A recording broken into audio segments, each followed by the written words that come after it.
Welcome to the ADNA Presents. Today we have Nicole Sardella joining us. She is an audio description writer, audio description voice talent, and a live audio description describer. So happy to have you here, Nicole. Thanks for joining us. Thank you so much for having me. What do you love about audio description? Everything. Audio description for me combines so many things that I'm passionate about and that I love. First and foremost, accessibility. I love that audio description provides a way for people to experience art and experience theater and movies and film and any type of artistic experience in a way that is meaningful to them and in a way that is individual to them. I love theater and art, and I love performing. So being able to combine my love and passion for accessibility and for the arts and combining it with communication skills, which that was my major in college. So it's something that I really enjoy and really love. I love writing. I love being able to actually deliver the audio description. So it's really everything. Very good. Yeah, it sounds like it's everything from the accessibility to the performance. I'm curious if we could talk a little bit about your communication experience and training. Maybe there's something outside of audio description. So, for example, let's start with, have you always known about audio description, even when you were training as a communication focus in your education? Sort of, yes. When I started college I'm dating myself a little bit, but 2009, I was involved with the theater production at my university, and the person who was the accompanist, his wife worked for an arts organization in Philly called Outreach. And at that time, I was really interested in nonprofit work, and I still am. And so he introduced me to her, and I found out more about Outreach and about audio description. And I got trained actually 10 years ago. And so I was able to take some of the audio description work and incorporate it into my coursework, because one of the people that was my professor is an audio describer himself. And so I did my senior thesis on audio description. And so I was able to incorporate and learn about it soon after I started. Wow, that's great. And so cool to hear how a part of that it was throughout your education. Can you talk a little bit about your transition from learning and training that you went through to your professional side? Was it a pretty fast thing? Was it gradual? What was that experience like? So I started my training in February of 2012, February or March of 2012. And my first show was that summer. So I had, it was pretty quick. But for me personally, it was really important that I try to, what I've learned, what I've learned about audio description from myself is a lot of it is about actually doing it. You can sort of talk about the theoretical components and think about what you're going to say and have those moments of thinking through what you're seeing and how you can describe it. But a lot of it for me was kind of getting it on in practice. So I think I saw the show 6 times, maybe more. I want to say 6 to be conservative, and really just deeply, deeply understanding the show and being able to clearly for myself put into words what I was seeing. And so that was my first show. It was Hairspray, and I've been describing pretty consistently ever since. That's great. Could we talk about that first experience? If you can remember, if you could go back there to that first time that you saw Hairspray, I would imagine that you had certain assumptions, like certain ideas about what would be happening. To see something at least 6 times, you said, it sounds like each time something changed, or maybe you got something a little bit more. Could you talk a little bit about that process? Yes. So I've now refined my process a little bit for live theater, but when I started, I didn't really know exactly where to start. I mean, I knew what I needed to know. I needed to know what was going on stage, how I could describe the set, how I could describe the movement, how I could describe what the characters were wearing, what they looked like. And now my process is a little bit more streamlined, I would say. So the first time I see a show, for me, if I get to see a show 3 times, assuming we're talking 3 to 4 times, the first time I'm really just trying to understand what's going on stage, what's important, who are the characters to each other? How do they relate to each other? What are the movements that are significant?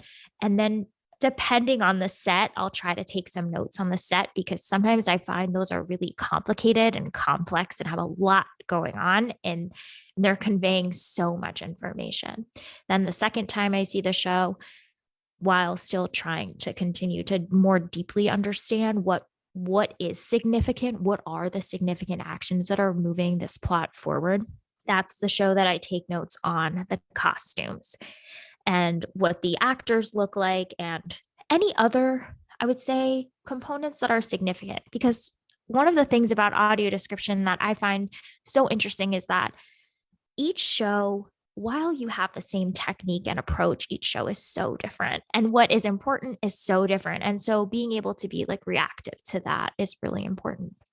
And then finally, when I see the show a third time or a fourth time, that's when I'm really going through and describing in my head. Or if possible, when I first started, I pretty much, with the permission of the theater, of course, recorded myself describing. And so that I could see exactly where I was stepping on lines, exactly what was the words that were coming out of my mouth, recapping the vocabulary that I was using. Because I think when you first start, you are figuring out what the language is to use. Like, what are people really doing? Are they hugging? Are they embracing? Are they wrapping their arms around each other? What are those visual words that you're using? And so that was part of the first show, in addition to, for me, kind of catching myself up to become more familiar with live theater, because it's different when you're performing versus when you're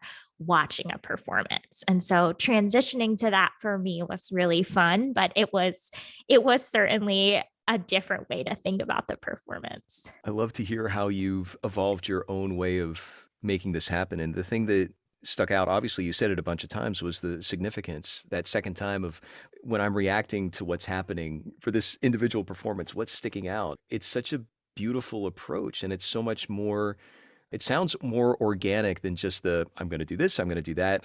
You do not have a cookie cutter approach, even though you do have a system in place, is what I'm hearing. Yeah. I think that that works for me. And I think what's so incredible about audio description is every single person that I've spoken to who's a describer has their own way they approach describing.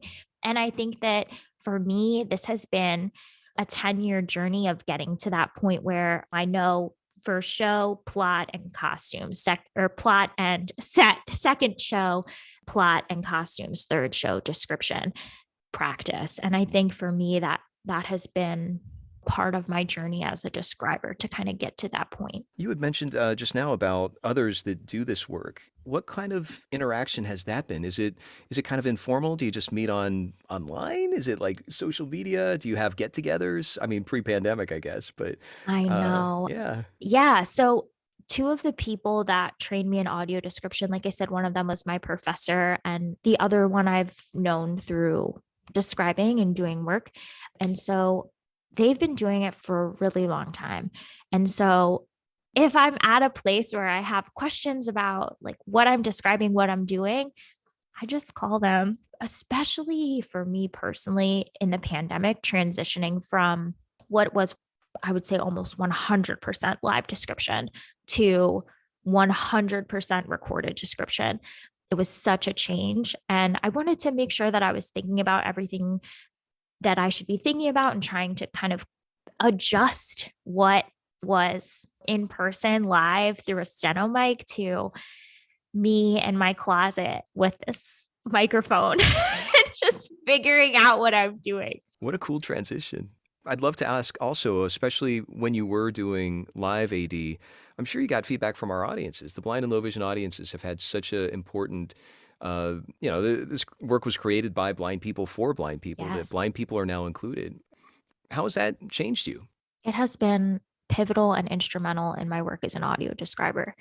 I would not be the describer that I am, not to say that I'm some incredible describer, but my work is informed by the people that I describe for. And that to me is the most important part of all of this, because it's not for me. I mean, it's a gift to be able to do this work. It is the greatest gift. I I'm so grateful, but it's about the blind and low vision community.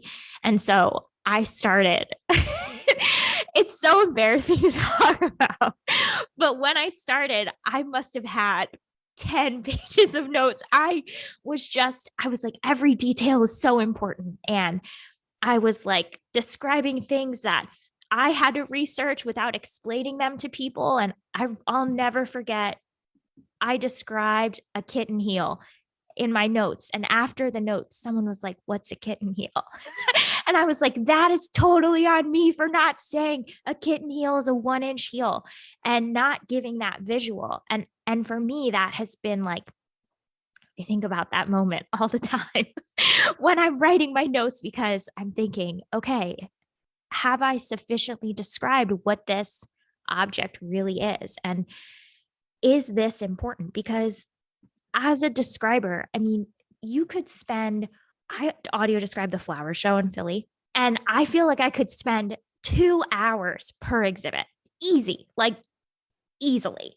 It could be a 3 day affair, but I have like 10 minutes. So distilling what is really, really important. And that has come from people who are blind and low vision, who have been so generous to me with their time and their thoughts and giving me feedback that makes me think about description in a different way and think about description from someone's perspective that is not my own.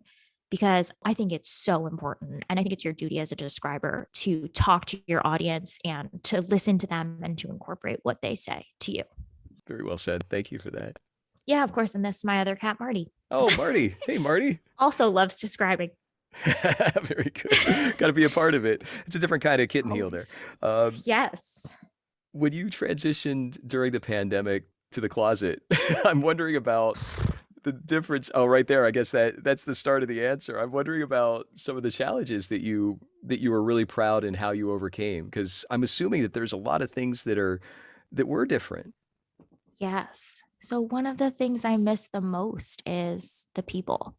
I love being able to connect with the blind low vision audience. I love being able to, when I'm describing, especially when we're doing something like the flower show, that's just like everyone together. I love hearing what questions people have and hearing like what descriptions work and what descriptions are like, okay, that wasn't quite it.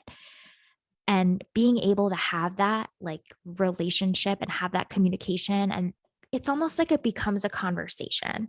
I love that like personal element of audio describing live. And then when I went to the closet, it was such a different experience. One, because I had never done recording before. So there's so much that I learned along the way, technically about how to use, of course, recording software. And even just the way that I describe is different, because when you're describing live, it's like so exhilarating. It's like such a rush. Like there's so much adrenaline and there's that just moments of like, wow, that was it. And then when you're describing in your closet, even though there are those moments, they just feel kind of different. And I still describe like I'm describing live. I consider myself an audio description writer insofar as that I'm the one who's thinking of the content. But for me, it's never really like actually typing out what I'm going to say, because that's so just the way that my brain works. I process things like as I see them and I say them. So writing it down is kind of like an extra step. So I just cut it out and I say it. But like technically, yes, writing, but not physically like typing. Gotcha. Well said. Let's ask where you'd love to see audio description headed. Obviously, you've had some significant changes in your career just because of the last year and a half, 2 years here. Where do you want to see things headed? I would love to see audio description to the point where it's ubiquitous. You go into a theater, it doesn't matter if it's the audio described day, there's audio description available for you. You go to a museum, every painting is audio described. There's an app on your phone, and boom, you get your audio description. You can experience the museum in a way that is meaningful for you. there's a painting you want to listen to the description for, you get it. You want to have the actual audio tour that also gives you a history of the painting, you can get that as well. To a point where staff are able to provide the service. And maybe I'm more of an advisor and I can be able to work on big ideas of implementing. And I never want to give up describing. I mean, I love it so much. It's just so everything. It means everything to me. But I would love to see a world where everyone can access audio description at any time. And it doesn't need to just be one day or one part of a gallery. It's ubiquitous. That's a great word. Your passion's coming Yeah. out from the very first word that you said. This is great. It's you really love this. It's coming out so well. I feel so lucky to have found this work. I really do. Is there anything else you'd like to share with our audience? What I'd love is there are small ways that people can implement the skills of audio describing in their everyday life. For example, every photo you upload, add an image description to it. What is the photo? Add an image description because everyone benefits from audio description. I recently was involved in a ballet and my audio description was broadcasted to everyone in the audience and it was for everyone.